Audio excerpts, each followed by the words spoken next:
Hello friends, हम लेके आ चुके हैं अक्टूबर 2022 के कनौजी का पार्ट 2। पिछले वीडियो में हमने पार्ट 1 के अंदर है जो अंतर्राष्ट्रीय कनोलॉजी के अंदर मासिक घटनाओं का सार संहार के बारे में विस्तृत अध्ययन किया था। और यहाँ पर हम पढ़ेंगे अंतर्राष्ट्रीय परिदृश्य, अंतर्राष्ट्रीय स्तर पर जो भी करंट अफेयर बनता है उसके बारे में हम यहाँ पर चर्चा करने वाले हैं। तो यहाँ पर सबसे पहले ये रिपोर्ट आ जाती है वैश्विक नवाचार सूचकांक 2022 जो कि जारी की गई थी। पहले तो इसमें यही इम्पोर्टेंट सवाल बन जाता है कि वैश्विक नवाचार सूचकांक 2022 किसके द्वारा जारी की जाती है, तो हो जाएगी विश्व बौद्धिक संपदा यानी वर्ल्ड इंटेलेक्चुअल प्रॉपर्टी ऑर्गेनाइजेशन के द्वारा जो शुरू की जाती हैं। और यहाँ पर अगला सवाल इसमें यहाँ पर यह सवाल भी बनता है कि यहाँ पर शीर्ष स्थान किस देश ने प्राप्त किया है, तो वो हो जाएगा स्विट्जरलैंड ने प्राप्त किया है। और यहाँ पर भारत ने जो 40वां स्थान प्राप्त किया है। तो पिछले वीडियो में मैंने इस बौद्धिक संपदा के बारे में यहाँ पर एक गलत बात बता दी थी कि ये जो पिछले सालों की भारत के जो स्थान है जो 40वां, मैंने ऐसे बताया था। और मैंने कहा था कि 2015 से भारत का स्थान है जो 45वां ऐसे कुछ बताया था, जो कि थोड़ा गलत है। मैं आपको यहाँ पर बताना चाहूँगा कि पिछले साल भारत की जो 46वीं रैंक थी, जो कि 40वीं नहीं थी। मैंने कहा था कि 2015 से 40वीं, ऐसा नहीं है। तो उसमें आप एक थोड़ा सा मिस्टेक देख लें। तो यहाँ पर जो इस साल की बात की जाए 2022 में, तो भारत का जो 40वां स्थान है। और पिछले साल की बात की जाए तो भारत का जो 46वां स्थान है। बात की जाए इस 2022 के अंदर बाकी देशों की, यहाँ पर है जो सेकेंड स्थान पर अमेरिका का स्थान है, तीसरा स्थान है जो वह है स्वीडन। बाकी यही इसमें इम्पोर्टेंट सवाल बनते हैं। और इसके अलावा अगली बहुत ही मोस्ट सवाल बन जाते हैं मानव विकास सूचकांक 2021-22 की।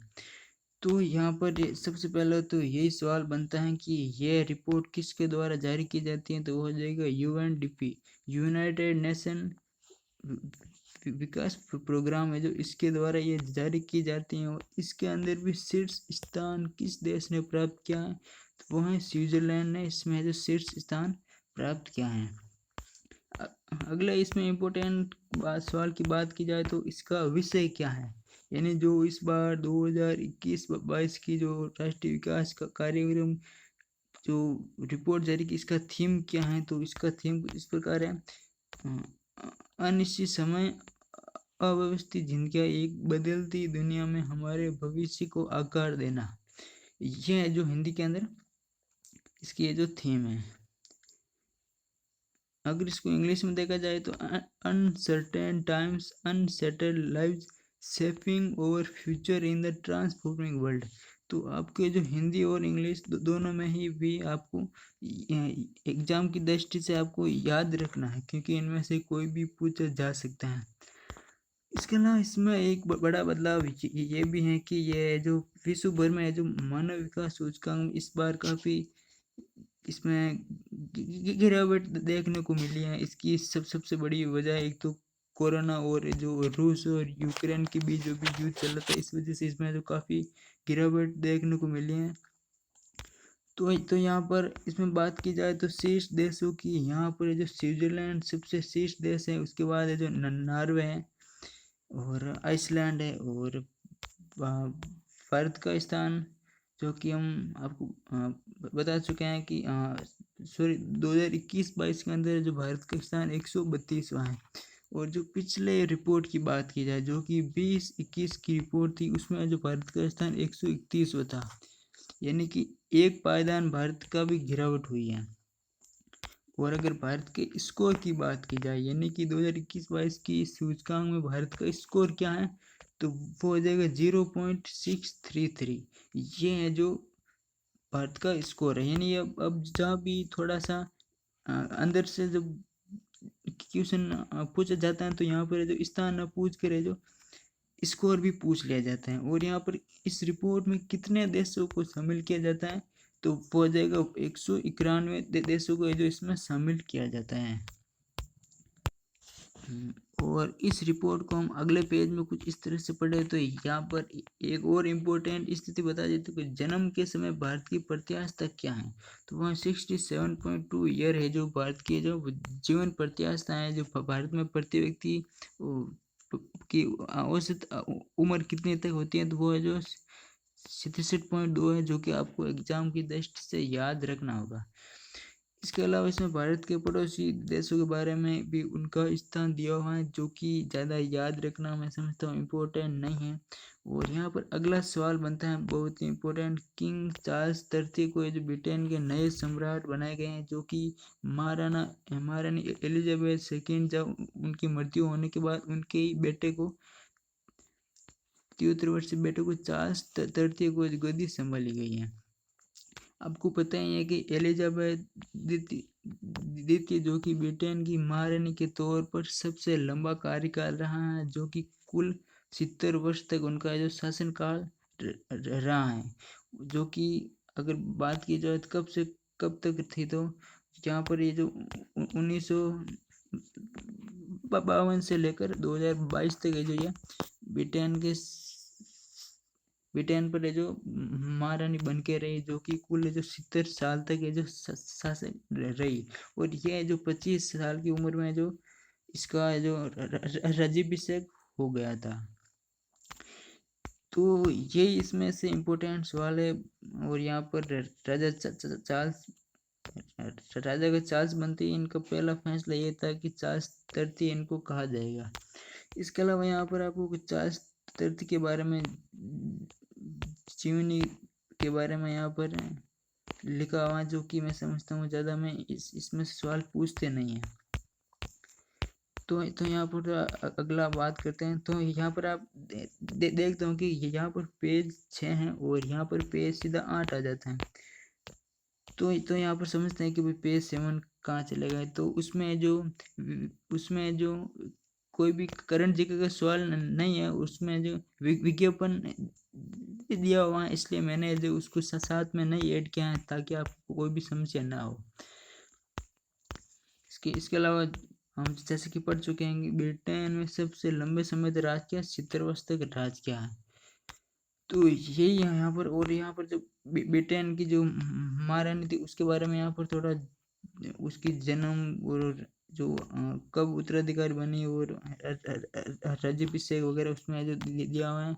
और यहाँ पर ये भी देख सकते हैं उसके शासन की अवधि थी 6 फरवरी 1952 8 दिसंबर 2022 के बीच में जो बनी थी। इसके अलावा एक न्यू फैक्ट ये भी बनता है कि जो ब्रिटेन की महारानी थी एलिजाबेथ, वो कितने देशों की राष्ट्र अध्यक्ष थी। तो यहाँ पर हो जाएगा 15 देशों की राष्ट्र अध्यक्ष थी, जो कि सभी देश कौन कौन से यहाँ पर उसकी लिस्ट दी हुई है। तो यहाँ पर ये भी पूछा जा सकता है कि ब्रिटेन की महारानी कितने देशों की राष्ट्र अध्यक्ष थी। तो यहाँ पर हो जाएगा 15 देशों की राष्ट्र अध्यक्ष थी। और इसके अलावा ये भी फैक्ट बनता है कि वो पाकिस्तान की भी महारानी रह चुकी हैं 1952 से 1956 के बीच है, जो पाकिस्तान की भी महारानी रह चुके हैं, लेकिन ये भारत की महारानी कभी नहीं बनी थी।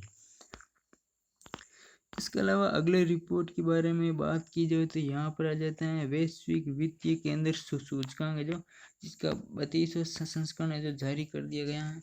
और इसके बारे में हम यहाँ पर बात करें तो अगले पेज के अंदर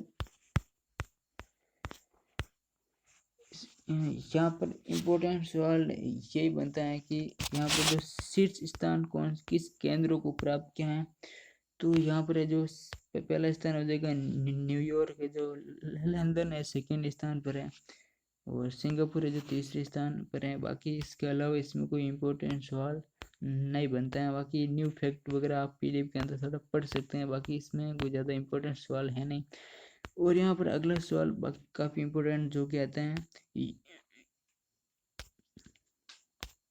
वो है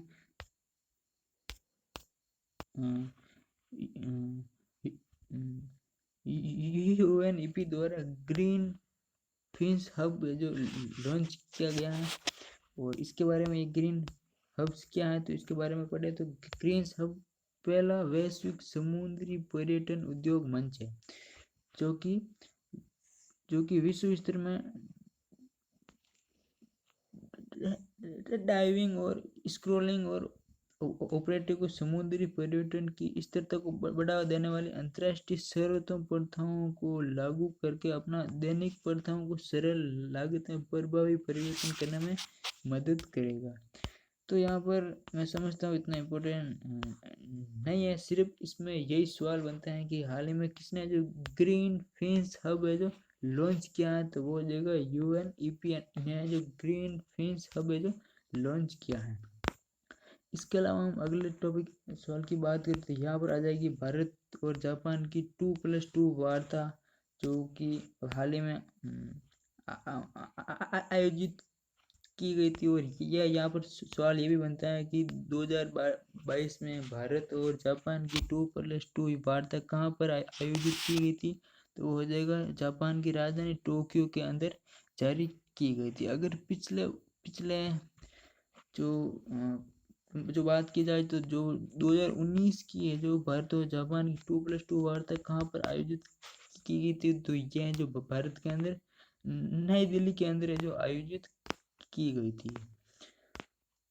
इसके अलावा यही इसमें कोई सवाल बनता है। और यहाँ पर इम्पोर्टेंट दृष्टि से ये जो कि 4 सवाल ये बनता है कि जो दोनों देशों की सेनाओं के बीच जो कि युद्ध अभ्यास कौन कौन से हैं, तो वो हो जाएगा धर्म गार्जियन। अगर पूछ लिया जाए कि धर्म गार्जियन युद्ध अभ्यास किन देशों के बीच है, तो भारत और जापान के बीच है। इसके अलावा जिम मैक्स, मालाबार और मिलन, ये जो धर्म गार्जियन, जिम मैक्स, मालाबार और मिलन, ये तीनों युद्ध अभ्यास नहीं सर चारों युद्ध अभ्यास है जो भारत और जापान की सेनाओं के मध्य किया जाता है। तो यहाँ पर इन चारों को आपको जो एग्जाम की दृष्टि से याद कर लेना है। और यहाँ पर जो कि मैं बता चुका हूँ कि भारत और जापान के मध्य जो 2019 के अंदर जो 2+2 वार्ता आयोजित है, वो जो नई दिल्ली में आयोजित की गई थी।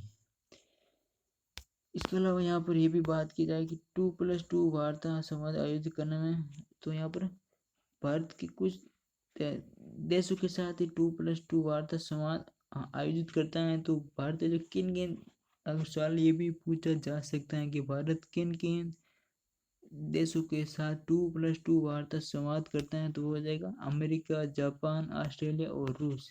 ये 4 देश है जिनके साथ भारत जो 2+2 वार्ता का आयोजन करता है। इसके अलावा ये इसमें इम्पोर्टेंट सवाल है। और यहाँ पर है जो ये भी पूछा जा सकता है कि जापान प्रधानमंत्री फूमियो किशिदा ने अगले 5 वर्ष तक 3,20,000 करोड़ का निवेश करने की घोषणा की है, जो कि भारत और जापान के बीच जो व्यापार किया जाएगा। इसके अलावा यहाँ पर यह भी सवाल बनता है कि हाल ही में किस देश ने स्वयं को परमाणु संपन्न देश घोषित किया है, तो वो हो जाएगा उत्तरी कोरिया ने जो स्वयं को परमाणु देश घोषित किया है। और यहाँ पर यह भी सवाल बनता है कि उत्तर कोरिया की पार्लियामेंट का क्या नाम है, तो वो हो जाएगा सुप्रीम पीपुल्स असेंबली, जो कि उत्तर कोरिया की संसद का नाम है। तो ये इसमें इम्पोर्टेंट सवाल बनते हैं। बाकी आप जो पीडी में पढ़ सकते हैं, इसमें कोई ज़्यादा इम्पोर्टेंट है नहीं। जो भी इम्पोर्टेंट सवाल होता है मैं आपको बता देता हूँ। इसके अलावा हाल ही में जो बांग्लादेश की प्रधानमंत्री हैं शेख हसीना, उन्होंने जो भारत में यात्रा की थी, 3 दिवसीय यात्रा की थी। और यहाँ पर ये भी पूछा जा सकता है कि इस यात्रा की मुलाकात कहाँ हुई, तो हो जाएगा दिल्ली स्थित हैदराबाद हाउस के अंदर आयोजित की गई थी। इसके अलावा 7 मार्च भाषण के अनुवाद वाली पुस्तक को प्रस्तुत किया गया था। और यहाँ पर इसके अलावा कोई ज़्यादा इम्पोर्टेंट सवाल है नहीं। और यहाँ पर आगे देखा जाए तो विज्ञापन आया हुआ है। इसके अलावा हम अगले पेज की बात की जाए तो यहाँ पर अगला पेज इस प्रकार है। और यहाँ पर यह भी पूछा जा सकता है कि हाल ही में किस देश ने यूरोप के लिए 2 अरब डॉलर की सैन्य सहायता की घोषणा की, तो वो हो जाएगा अमेरिका ने जो घोषणा की है। और यहाँ पर इसमें जो बाकी पूरा पैराग्राफ इम्पोर्टेंट सवाल ये भी बनता है कि अमेरिका की विदेश मंत्री कौन है, तो हो जाएगी एंटनी ब्लिंकन है जो विदेश मंत्री हैं। बाकी इसके अलावा और ये भी सवाल बनता है कि अमेरिका ने F-16 की जो रख रखाव के लिए वित्तीय सहायता मंजूर की है, तो किस देश को वित्तीय सहायता दी है?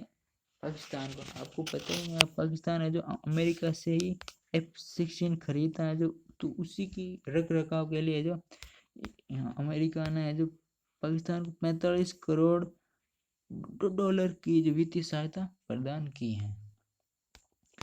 इसके अलावा यहाँ पर काफ़ी विज्ञापन दिए हुए, और यहाँ पर एक बार हम राउंड अप देख लेते हैं। तो आपको पता ही है कि हाल ही में जापान के जो प्रधानमंत्री है, पूर्व प्रधानमंत्री शिंजो आबे की हत्या कर दी गई थी। उसके बारे में यहाँ पर दिया हुआ, और यहाँ पर ये भी सवाल बनता है कि आपको पता ही है कि आर्मेनिया और अजरबैजान के मध्य जो बॉर्डर का कॉन्फ्लिक्ट चल रहा है, तो यहाँ पर ये इसमें इस पूरे पैराग्राफ के अंदर ये इम्पोर्टेंट सवाल बनता है कि नागोर्नो काराबाख क्षेत्र किस दो देशों के मध्य विवाद है, तो यहाँ पर बन जाएगा आर्मेनिया और अजरबैजान के मध्य जो कॉन्फ्लिक्ट चल रहा है। और इसके अलावा यहाँ पर यहाँ पर विज्ञापन दिया है, और यहाँ पर आ जाते हैं अगला टॉपिक आ जाता है राष्ट्रीय परिदृश्य, जिसकी चर्चा हम वीडियो के पार्ट 3 के अंदर करेंगे। तो हाल में इसमें इतना ही हमने जो अंतर्राष्ट्रीय परिदृश्य के बारे में चर्चा की थी, और यहाँ पर इसके बारे में हम पूरा पढ़ चुके हैं। तो कुल मिलाकर इसके अलावा इसकी PDF में जो अभी तो अपलोड नहीं कर पाऊंगा, लेकिन थोड़ा समय बाद में जो टेलीग्राम के अंदर जो ग्रुप बना हुआ है वहाँ पर मैं इसकी PDF जो अपलोड कर दूंगा, वहाँ से आप इसकी PDF जो डाउनलोड कर सकते हैं। तो इस वीडियो में इतना ही। Thank you.